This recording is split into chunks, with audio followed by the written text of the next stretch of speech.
मैंने दुबई में कोई गाड़ी खरीद के रखी है चुपचाप, तो उसको जो है सरकार को बताना पड़ेगा कि हाँ मेरे पास एक गाड़ी है। बिल्कुल बताना पड़ेगा आपको। अब अरे जरूरी थोड़े हमारे चाचा हली जो होते हैं भाई, बिजनेस भी कर रहे होंगे, बिल्कुल कर रहे आदमी भी हो होंगे, हम सकते तो हैं। चाहते हैं सब बड़े आगे बढ़े, हाँ। बिल्कुल करें। उनके अब बारे में देखिए, बताइए। तो शराब महंगी होगी, सिगरेट महंगी होगी, खैर ये काम सरकार अच्छा करती है, लेकिन मेरे पास कोई गाड़ी नहीं दुबई में, तुम लोग हंसो मत, ठीक है।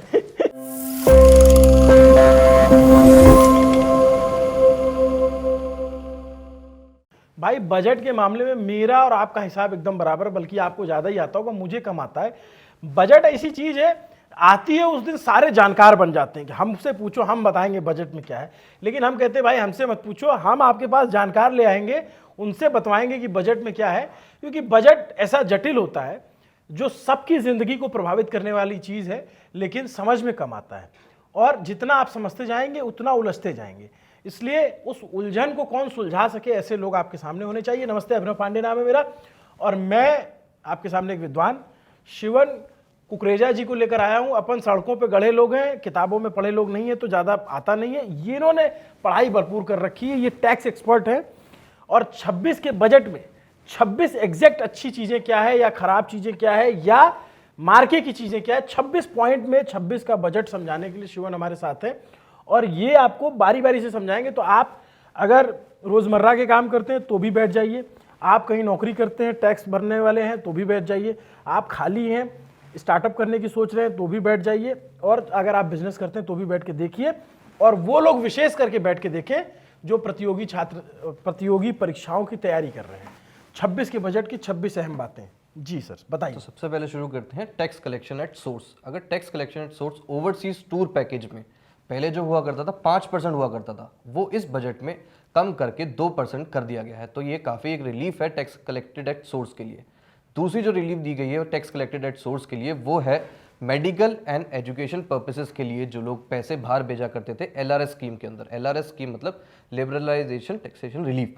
उस स्कीम में अगर जो लोग बाहर पढ़ रहे हैं या मेडिकल पर्पसेस के लिए पैसे बाहर भेज रहे हैं, तो उसमें टैक्स कलेक्शन पहले 5% हुआ करता था, जो कि अब कम करके 2% कर दिया गया है। तो ये काफ़ी रिलीफ है। मेडिकल जो पढ़ना चाहते हैं छात्र, बाहर पढ़ रहे हैं जो, या इलाज लेना चाह रहे हैं, जो रशिया जाते हैं पढ़ने, यूक्रेन जाते हैं पढ़ने, उन छात्रों को इसमें बेनिफिट है। पहले आपको कलेक्शन सोर्स, पहले टैक्स जो देना पड़ता था, पहले 5% में जमा करना पड़ता था गवर्नमेंट को, अब लेकिन वो 5% से घट के 2% कर दिया गया है। तो ये काफ़ी रिलीफ है दोनों कैटेगरीज में। अच्छा ठीक है। तीसरा पॉइंट है स्मॉल टैक्स पेयर्स के लिए। जो small tax payer, small businessman है, उनका फॉर एग्जांपल मान लीजिए उनका बिजनेस बड़ा अच्छा है, लेकिन प्रॉफिट उनका मिनिमम है, बहुत कम मिनिमम प्रॉफिट है। अब किसी से माल परचेज कर रहे हैं या किसी को सेल कर रहे हैं, तो उस केसेस में टीडीएस डिडक्ट होना पड़ता था काफ़ी, और उनको टीडीएस का बाद में रिफंड लेने के लिए काफ़ी टाइम वेट करना पड़ता था, जिसकी वजह से उनका वर्किंग कैपिटल काफ़ी इंक्रीज हो जाता था और इंटरेस्ट भी इंक्रीज। तो उसके लिए इस टाइम पे अब एक रूल लेके आए हैं गवर्नमेंट, जिसमें ऑटोमेटेड स्कीम लेके आई है। ऑटोमेटेड स्कीम में क्या है, आपको लोअर टैक्स डिडक्शन सर्टिफिकेट या नील टैक्स डिडक्शन सर्टिफिकेट इजीली मिल पाएगा। पहले क्या था, आपको असेसिंग ऑफिसर के पास अप्लाई करना पड़ता था, असेसिंग ऑफिसर के पास जाओ, कॉम्प्लिकेशंस होते थे, वो कोई कागज नहीं कुछ नहीं। लेकिन आज ये चीज़ ऑटोमेटेड कर दी गई है कि आप लोअर और नील डिडक्शन टैक्स सर्टिफिकेट्स इजीली आप प्राप्त कर सकते हैं इस कैटेगरी में। अच्छा, ये तीसरा पॉइंट। चौथा पॉइंट ये है कि time limit of filing the return extend कर दी गई है। अच्छा हाँ, ये बताइए। इंडिविजुअल्स के लिए ITR 1 या ITR 2 अगर आप फाइल करते हैं तो वो तो सेम है 31 जुलाई, लेकिन अगर आप नॉन ऑडिट टैक्स पेयर्स हैं जिनका ऑडिट करने की जरूरत नहीं है, ये कौन लोग होते हैं? ये लोग हो गए जिनका 1 करोड़ से कम रेवेन्यू है, या प्रोफेशनल इनकम में हम कहा जाए तो प्रोफेशनल इनकम में 50 लाख से कम उनका प्रोफेशनल रिसीट्स है, जिनको मान लो जैसे कोई कंटेंट क्रिएटर है और वो रील्स बनाते हैं और उनको ब्रांड के जरिए वो एसोसिएट करके उनसे पैसे लेते हैं, और अगर उनकी सैलरी जो है, अगर मतलब जो उनकी कमाई है 50 लाख 1 करोड़ के नीचे है, तो क्या प्रोसीजर होगा? उनके लिए फिर टाइम लिमिट एक्सटीड कर दी गई है। पहले 31 जुलाई तक होता था हर साल, अब इनके लिए एक्सटीड करके 31 अगस्त तक का टाइम दिया गया है उनको भी। तो 31 जुलाई तक जो प्रोफेशनल्स है, CA हो गए, वो सारे इन्वॉल्व रहते हैं इन सैलरी पर्सन की टैक्स रिटर्न्स फाइल करने के लिए। तो उनको भी एक रिलीफ मिल गई है कि 31 जुलाई तक वो ITR 1 एंड ITR 2 जो सैलरीड पर्सन है उनकी फाइल करें, और नॉन ऑडिट पर्संस के लिए, नॉन ऑडिट SSEs के लिए और ट्रस्ट के लिए 31 अगस्त की टाइम लिमिट एक्सीड कर दी गई है। तो इसमें जैसे आप जैसे टैक्स एक्सपर्ट के पास हमें देर से आना पड़ेगा, ये बात है? देर से नहीं आए तो जल्दी आए, बट कई लोगों का ऐसे होता है कि लास्ट मोमेंट पे आते हैं, जगते लास्ट मोमेंट पे हैं। तो उनके लिए थोड़ा सा टाइम पीरियड मिल गया कि 31 जुलाई के बाद भी अगर आते हैं 31 अगस्त का टाइम है, कोई आपको एक्स्ट्रा फी पे करने की जरूरत नहीं होगी गवर्नमेंट। ये चौथा पॉइंट। पांचवा पॉइंट, पांचवा पॉइंट ये हो गया इसके अंदर कि आपका TDS on sale of immovable property bye a non resident. पहले काफ़ी सारी कॉम्प्लिकेशंस हो जाती थी टीडीएस डिडक्ट करने में नॉन रेजिडेंट का, उसके लिए आपको टैन अप्लाई करना पड़ता था, उसका अलग प्रोसेस है। बट वो चीज़ें अब नलिफाई करने के बाद ये हो गया कि आपको पैन बेस्ड टैन डिडक्शन पे कर सकते हैं। मतलब कोई व्यक्ति कनाडा चला गया, वहाँ रहने लग गया, अब उसको अपनी संपत्ति यहाँ से बेचनी है और प्रॉपर वहीं शिफ्ट होना है, तो उसके लिए ये प्रावधान है। मैं सही समझ गया? हाँ जी, आप रेजिडेंट है, मैंने आप नॉन रेजिडेंट थे, मैंने आपसे प्रॉपर्टी खरीदनी है, पहले मैं आपका टैन अप्लाई करोगे आप अपना, फिर उस पर मैं टीडीएस डिडक्ट करूंगा, तो वो सारा प्रोसेस नलिफाई करने के लिए आपका पैन की अवेलेबल है। बस आपका पैन है तो मैं उस पर टीडीएस डिडक्ट करूँ। चलिए छठा पॉइंट। छठे पॉइंट पे आ जाते हैं। तो प्रैक्टिकल इश्यूज काफ़ी हैं इस टाइम पे, जैसे काफ़ी लोग बाहर पढ़ने जा रहे हैं, स्टूडेंट्स पढ़ने जा रहे हैं, यंग क्रिएटर्स की आपने बात करी है, क्रिएटर्स काफ़ी बाहर घूमने जा रहे हैं, अलग अलग देशों के बारे में वीडियोस दिखा रहे हैं कि कहाँ टेक्नोलॉजी आ गई है, कहाँ पे आईटी सेक्टर कितना डेवलप हो गया, कैसे कैसे हुआ। तो उनके लिए अगर उन्होंने वहाँ पे बैंक अकाउंट ओपन कर लिया है, नॉन इमूवेबल एसेट हम जिसे कहते हैं, अगर वो वहाँ पे ओपन कर लिया है, और उसमें भी 2 कैटेगरी सरकार ने दी है। अगर आपने वहाँ पे कोई बैंक अकाउंट ओपन किया या वहाँ से कुछ पैसा आपने कमाया है और आपने अगर उस पर टैक्स पे किया है, वेल एंड गुड, तो और डिस्क्लोजर नहीं किया है तो उसका भी संविधान है, आपको पेनल्टी देनी पड़ेगी उसमें, और प्रोसिक्यूशन से आप बच जाएंगे एटलीस्ट। ओके, 30% टैक्स आपका जाएगा और उसके ऊपर 30% पेनल्टी है, बट प्रोसिक्यूशन से आपको इम्यूनिटी मिल जाएगी। अच्छा, तो इसमें प्रोसिक्यूशन से मतलब राहत कानूनी मिलेगी। कार्रवाई से राहत मिल जाएगी। मिलेगी। इसमें दूसरी कैटेगरी भी है। अगर आपने इनकम टैक्स पे नहीं किया है, तब अगर टैक्स पे नहीं किया तब भी आपके पास संविधान है कि आप इसको डिस्क्लोजर करें और टैक्स पे करें इसमें, फिर भी आप प्रोसिक्यूशन से बच जाएंगे। और ये रेट्रोस्पेक्टिव इफेक्ट लाया गया है। रेट्रोस्पेक्टिव, इतना खतरनाक अंग्रेजी नहीं समझ आएगी हमारे आदमी को। मान लीजिए जो गांव में हमारे चाचा बैठ के देख रहे हो, नहीं समझ में, आप थोड़ा इसको थोड़ा और बताओ। थोड़ा और बताते हैं इस पे कि ये जो एक्ट लाया गया, ये जो चेंजेस लाए गए हैं, ये आज लाए गए हैं, बट इस चेंजेस को लाए गए हैं पुराने टाइम से, मतलब 1 अक्टूबर 2024 से इस पर्टिकुलर चेंज को लाया गया है। कि अगर आपकी 1 अक्टूबर 2024 में भी कोई एसेट ऐसी है जिसको आपने या तो डिस्क्लोज नहीं किया या जिस पर टैक्स नहीं पे किया, बीते दिन से लागू हुआ है, तो आपको काफी रिलीफ है इसमें प्रोसिक्यूशन और पेनल्टी से। ठीक है। सातवां पॉइंट ये है, इसमें काफी मल्टीप्लिसिटी ऑफ प्रोसीडिंग्स हो जाती है, लिटिगेशन प्रोसीडिंग्स हो जाती हैं। ये उनके लिए है जिनके लिए या तो मिस रिपोर्टिंग कर देते हैं या अंडर रिपोर्टिंग कर देते हैं इनकम, तो उनको असेसमेंट प्रोसीडिंग तो चलती है उनकी कि उनको टैक्स उन्होंने कम पे किया, वो तो चलता है। उसके साथ साथ एक फ्रेश प्रोसीडिंग स्टार्ट होती है पेनल्टी प्रोसीडिंग्स की। तो उसके लिए एक संविधान लाया है कि दोनों प्रोसीडिंग साइमल्टेनियसली चलेगी, आपको 2 अलग अलग रिप्रेजेंटेशन फाइल नहीं करनी पड़ेगी, एक ही सिमिलर प्रोसीडिंग पे आपको चलना है। और जो उस पर इंटरेस्ट रेट होगा, पेनल्टी पे जो भी आपका इंटरेस्ट बनेगा, वो भी स्टे कर दिया जाएगा ऑटोमेटिकली बाय द गवर्नमेंट। उसके बाद आपको पे करना है टैक्स एंड पेनल्टी। नहीं, थोड़ा इसको और सब आसान करिए। इसको आसान करते हैं, जैसे आपका कोई भी अगर केस खुलता है असेसमेंट का, असेसिंग ऑफिसर ओपन करता है, कोई भी आपकी एडिशंस होती है, कोई आपने गलत रिपोर्ट कर दी इनकम आपने, या डिडक्शन, एचआरए डिडक्शन, काफ़ी लोग एम्प्लॉयज़ क्या करते हैं, गलत क्लेम कर लेते हैं, तो उस केसेस में गवर्नमेंट सरकार आपसे टैक्स और इंटरेस्ट तो लेती है। अब आपने गलत काम किया तो पेनल्टी तो लगेगी सर आप पे। उसके लिए एक फ्रेश प्रोसीडिंग स्टार्ट होती थी जो साइमल्टेनियस 2 ट्रांजेक्शन चलती थी, उसके डबल हो गई। उसके लिए सरकार ने ये कहा है कि अब हम एक सिंगल ही असेसमेंट प्रोसीडिंग करेंगे जिसके अंदर पेनल्टी प्रोसीडिंग भी चलेगी, साथ साथ आपको 2 रिप्रेजेंटेशन अलग से देने की जरूरत नहीं पड़ेगी। इसका मतलब ये नहीं कि बेईमानी करते रहो, टाइम टू टाइम दे दो भाई टैक्स जो है। लेकिन फिर आम आदमी पूछता है कि टैक्स हम दे रहे हैं, हमको मिल क्या रहा है, उसको उसमें क्या है? 8वां पॉइंट बताइए। 8वां पॉइंट ये है आपका मैं कि अपडेटेड रिटर्न का, अगर आपका रीअसेसमेंट प्रोसीडिंग चल रही है, आपकी प्रोसीडिंग, इससे पहले आप रिटर्न अपनी अपडेट नहीं कर पाते थे। फॉर एग्जांपल, आपने गलत क्लेम पास कर लिया, एचआरए गलत डाल दिया, आपने एटीडी मेडिकल की एक्सपेंसेस की गलत क्लेम डाल दिया, अब आपने ये तो काम गलत कर दिया। असेसिंग ऑफिसर स्क्रूटनी करता है, स्क्रूटनी करने के बाद आपको एक असेसमेंट नोटिस सेंड करता है। अब ये चेंजेस भी लाया गया है कि अगर आप वॉलंटरीली अपनी रिटर्न अपडेट करना चाहते हैं तो आप असेसमेंट प्रोसीडिंग के अंदर भी कर सकते हैं। उसके साथ साथ आपको 10% पेनल्टी देनी पड़ेगी। टैक्स और इंटरेस्ट तो आप दोगे ही दोगे, 10% पेनल्टी देके आपको एक छूट मिल जाएगी कि आपकी लॉन्ग टर्म लिटिगेशन प्रोसीडिंग नहीं चलेगी इसका। अच्छा, 9वां पॉइंट हो गया आपका, जैसे कि आप अगर ऑडिट अपने नहीं कराते हैं जी, 44AB रूल कहता है, सेक्शन कहता है कि आपको 1 करोड़ से ऊपर में अपना ऑडिट कराना जरूरी है। जैसे हमने न्यूज़ पिंच बनाया, न्यूज़ पिंच बनाया, ठीक है, तो अगर आपका बिजनेस रेवेन्यू आपका 1 करोड़ से ऊपर है, भगवान करे हो जाए ठीक है, चलो हम तो चाहेंगे बिल्कुल हो अच्छे हाँ, से हो, ठीक है, तो अगर आपका रेवेन्यू 1 करोड़ से ऊपर हो जाता है हाँ, तो आपको ऑडिट कराने की नेसेसिटी है जी। हाँ, अगर आप नहीं कराएंगे तो आपके ऊपर फाइन है, अच्छा, प्रोसिक्यूशन है। बट ये करके अब फिर द फाइन पे लाया गया कि अगर आप नहीं कराते हैं तो आपको फाइन देना पड़ेगा। तब आप ये नहीं, हम आप तो सोच ईमानदार लीजिए लोग आपको हैं, हम कराना करा है लेंगे। नहीं कराना। हम तो पहले ही करा लेंगे। 10वां पॉइंट, 10वां पॉइंट आ जाता है no penalty for non disclosure. पहले फॉरेन एसेट्स काफ़ी ऐसी हुआ करती थी जो लोग डिस्क्लोज नहीं करते थे। अब उसके लिए एक लिमिट बढ़ा दी गई है कि आपको पेनल्टी नहीं लगेगी। डिस्क्लोज तो आपको अब भी पहले भी करना था, अब भी करना है। अगर आपकी कोई नॉन इमूवेबल एसेट है जो आपने फॉरेन कंट्री में बनाई है और उसकी लिमिट 20 लाख तक रुपए है, आप उसको डिस्क्लोज कर दीजिए तो आपको उसमें पेनल्टी नहीं लगेगी। 20 लाख में फॉरेन में कौन सी प्रॉपर्टी मिल रही है? प्रॉपर्टी की बात नहीं करी सर मैंने, नॉन इमूवेबल एसेट। ये क्या होता है? गाड़ी हो गई आपकी, बैंक अकाउंट हो गया आपका, स्टॉक्स हो गए आपके, ठीक है, इतने तो 20 लाख में आ जाएंगे। हाँ हाँ, अगर ये चीज़ आपने परचेज कर रखी है और डिस्क्लोज नहीं करेंगे तो अब आपके पास चांस है, डिस्क्लोज कर दीजिए और उससे बचिए, पेनल्टी से बच जाइए। जो ड्यू टैक्सेस है वो आपको जमा करना पड़ेगा। मैंने दुबई में कोई गाड़ी खरीद के रखी है चुपचाप, तो उसको जो है सरकार को बताना पड़ेगा कि हाँ मेरे पास एक गाड़ी है। बिल्कुल बताना पड़ेगा आपको। अगर नहीं बताओगे तो आपको देखो जो टैक्स तो है ही है, इंटरेस्ट है, पेनल्टी भी है और उसके साथ साथ प्रोसिक्यूशन भी हो सकता है। और सरकार को पता कैसे चलेगा कि हमारे पास वहाँ गाड़ी? सरकार को पता कि सरकार को इन्फॉर्मेशन काफ़ी आती हैं आज की डेट में।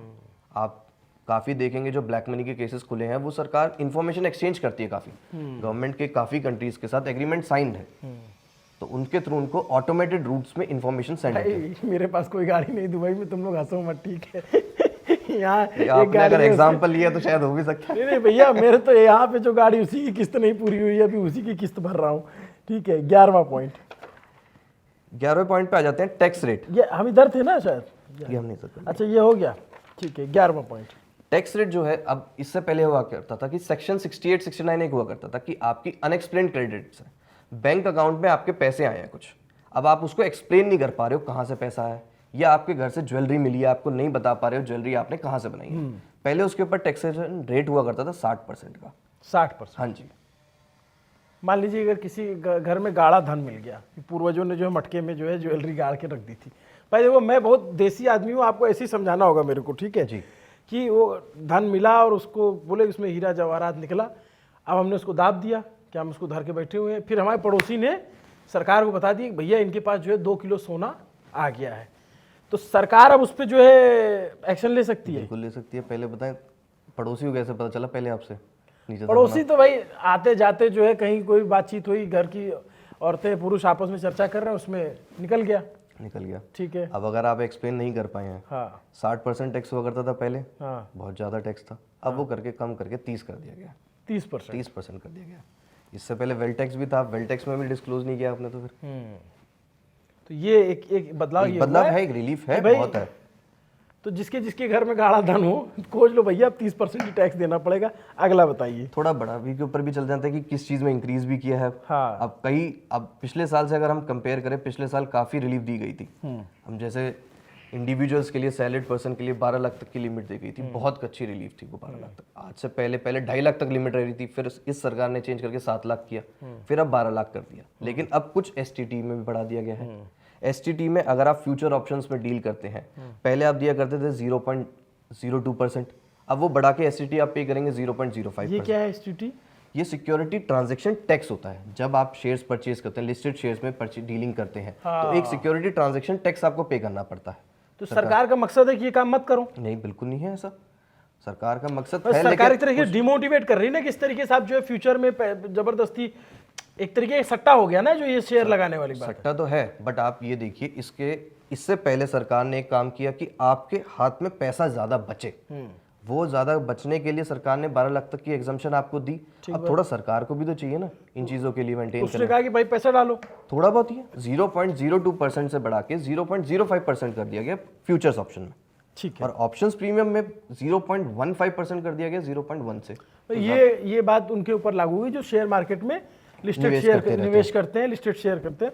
तो हमारे चाचा जो गांव में बैठ के हल जोत रहे हैं, उनको चिंता करने की बात नहीं, उनकी बात अभी आगे आएगी। अब इंटर कॉर्पोरेट सोसाइटी के बारे में भी थोड़ी बात कर लेते हैं। अब उनको डिविडेंड इनकम पे, अगर डिविडेंड इनकम वो कुछ कमाते हैं तो उनको न्यू टैक्स रिजीम में एग्जम्पशन मिलेगी। अगर उन्होंने किसी कंपनी में इन्वेस्टेड कंपनी में इन्वेस्टमेंट कर रखी है और वहाँ उस कंपनी से उनको डिविडेंड प्राप्त होती है, तो उन डिविडेंड को भी एग्जाम कर दिया गया न्यू टैक्स रिजीम में। लेकिन उसके अंदर एक कंडीशन है कि आपको वो सारा का सारा पैसा जो डिविडेंड का आपने कमाया है वो अपने मेंबर्स को डिस्ट्रीब्यूट करना है। ठीक है, अब कौन से पॉइंट पे आ गए हम? 16वें 19 पॉइंट पे जी। अब एक रिलीफ की बात और है इसके अंदर, जी। टैक्स हॉलीडे दिया गया 2047 तक, 2047 तक टैक्स हॉलीडे है फॉरेन कंपनीज के लिए। वो फॉरेन कंपनी जो क्या क्लाउड सर्विसेज प्रोवाइड करेंगी इंडिया में अपना डेटा सेंटर बना के, ये उनको एक बहुत बड़ी राहत दी गई है कि फॉरेन कंपनीज अपना एफडीआई इन्वेस्टमेंट इंडिया में करें और डेटा सेंटर्स बनाए इंडिया में ही, और इंडियन कंपनीज को ही अपना डेटा सेंटर्स बेचें, तो उनको इनकम टैक्स में रिलीफ दी गई है। जैसे गूगल जैसी कंपनी अगर यहाँ आकर के अपना डेटा सेंटर बनाती है जी। या एनवीडिया आता है या फिर कोई और आ जाए, तो उसको टैक्स नहीं देना पड़ेगा, उनको इनकम टैक्स नहीं देना पड़ेगा, बट सब्जेक्ट कि उनको अपना जो डेटा सेंटर्स है इंडिया में ही बनाना है और इंडियन कंपनीज को ही बेचना है। जी ठीक है। फिर अगला पॉइंट 20वां पॉइंट। 20वें पॉइंट पे आ जाते हैं नॉन रेजिडेंट के लिए। नॉन रेजिडेंट को भी एग्जाम्पशन मिली है इनकम टैक्स में। किस तरीके की? वो अगर कैपिटल गुड सप्लाई करते हैं टोल मैन्युफैक्चरिंग बूथ को, अगर कोई भी नॉन रेजिडेंट कंपनी या non resident individual capital good supply करता है इंडिया में to a toll manufacturing company, तो उनको भी 5 साल के लिए टैक्स एग्जाम्पशन दी गई है इस बजट में। अच्छा, 21वां पॉइंट। 21वें पॉइंट पे आते हैं, गवर्नमेंट की एक सजेशन है जॉइंट कमेटी बिठाई जाए of ministry of corporate affairs and central board of direct taxation. इनकी कमेटी बिठाई जाएगी for incorporating the requirement of income computation and disclosure sector. ये कॉर्पोरेट्स के लिए लाया गया है मेनली इंडिया से। क्या है? अरे जरूरी थोड़े हमारे चाचा हल ही जो होते हैं भाई, बिजनेस भी कर रहे होंगे, बिल्कुल कर रहे आदमी भी हो होंगे, हम सकते तो हैं। चाहते हैं सब बड़े आगे बढ़े, हाँ। बिल्कुल करें। उनके अब बारे में देखिए, बताइए। अब हमारे बिजनेस में कॉर्पोरेट्स में काफ़ी सारी चीज़ें ऐसी हैं कि इंटरनेशनली हम देखा जाए तो IFRS चलता है और इंडिया ये लाया है इंडियन अकाउंटिंग स्टैंडर्ड्स। तो हमारा जो ऑडिटेड फाइनेंशियल स्टेटमेंट्स है वो मैच करे इंडियन इंटरनेशनल स्टैंडर्ड्स के तरीके से, तो उसके लिए गवर्नमेंट ने IAS लाया गया था, इंडियन अकाउंटिंग स्टैंडर्ड्स। अब उस स्टैंडर्ड्स में income computation and disclosure standards के लिए एक कमेटी बिठाई गई जाएगी कि उसको किस तरीके से लाना है ताकि हम जो इंटरनेशनल कंपनीज है उनके साथ मीटअप कर सके अपने फाइनेंशियल्स को। ठीक है। 22वां पॉइंट है टू TCS स्पेसिफिक गुड्स के लिए जो अल्कोहल लिकर और उन सब में डीलिंग करते हैं उनके लिए स्टैंडर्डाइज रेशनलाइज कर दिया गया है TCS रेट 2% का। क्या होता है, थोड़ा TCS रेट समझाइए। Tax collection at source. अगर कोई भी ये सेलर बिजनेस कर रहा है इस चीज़ का, अल्कोहल का, लिकर का या फिर किसी और चीज़ का, स्क्रैप मटेरियल्स का, तो उनको अपने बायर से एक टैक्स कलेक्ट करना पड़ता था। ठीक है। ठीक है। अब पहले वो डिफरेंट रेट्स हुआ करते थे, अल्कोहल के अलग हो गए, स्क्रैप के, उसको एक रेशनलाइज करके 2% का कर दिया गया है।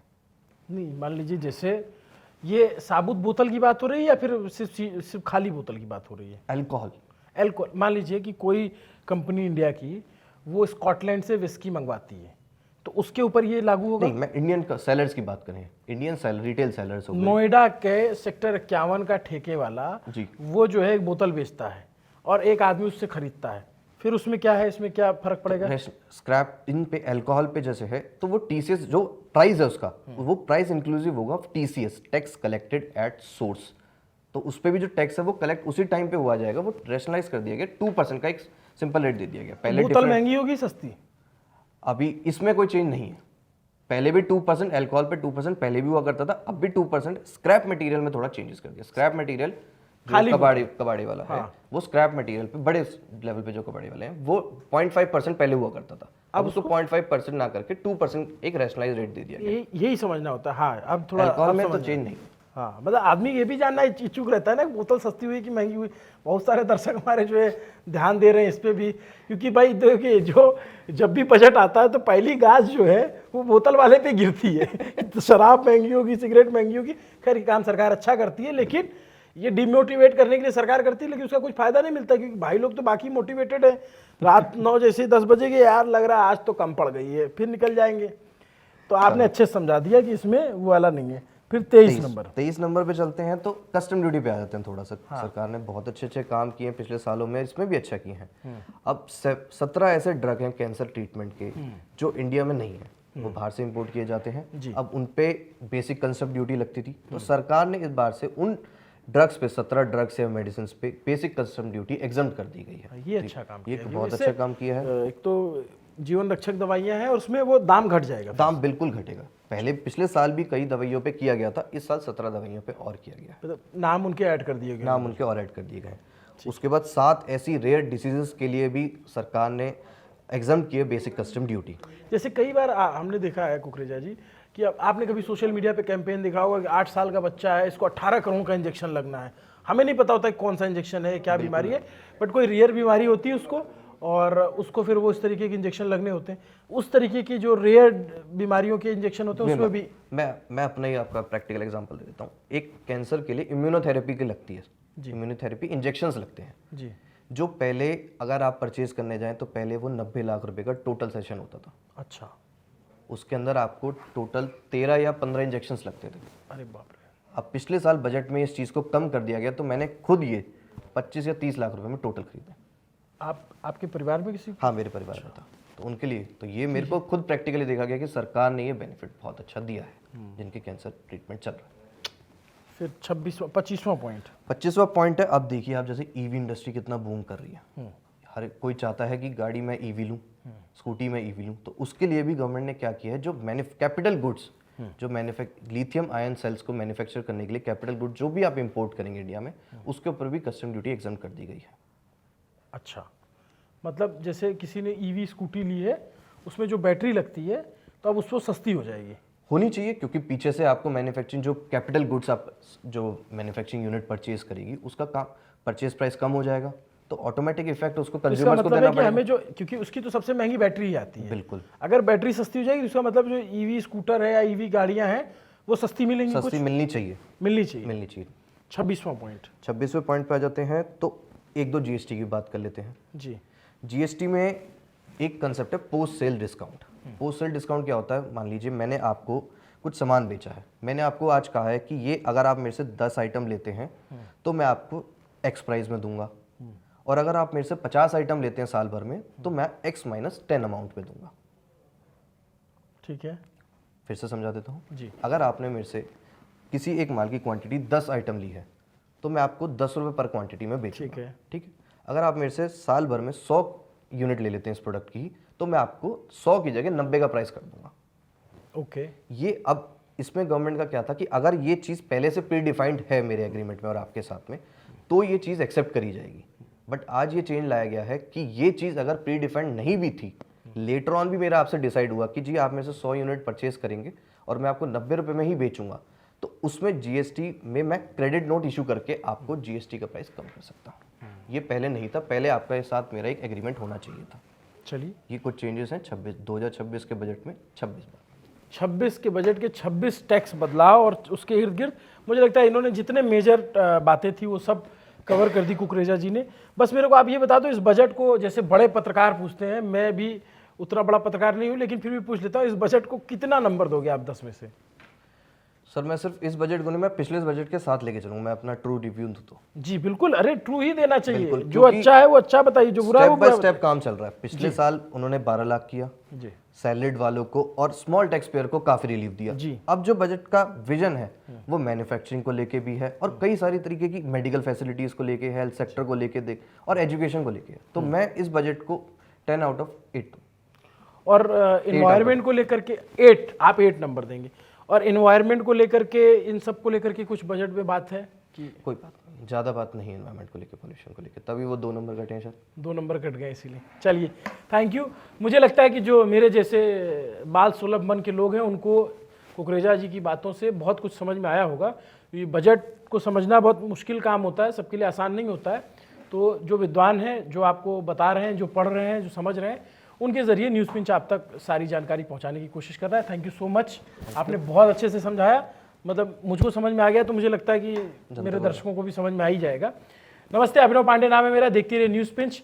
बजट से जुड़े अलग अलग टॉपिक के बहुत सारे वीडियो हमने बना रखे हैं, आप चैनल की फीड पे जाकर के देख सकते हैं। शिक्षा में, स्वास्थ्य में, पॉल्यूशन में किसको लेकर के कहाँ कितना पैसा अलॉट किया गया, टैक्स में किस तरीके की बातें हुई हैं, और अलग अलग एक्सपर्ट्स के साथ हमने बात की है।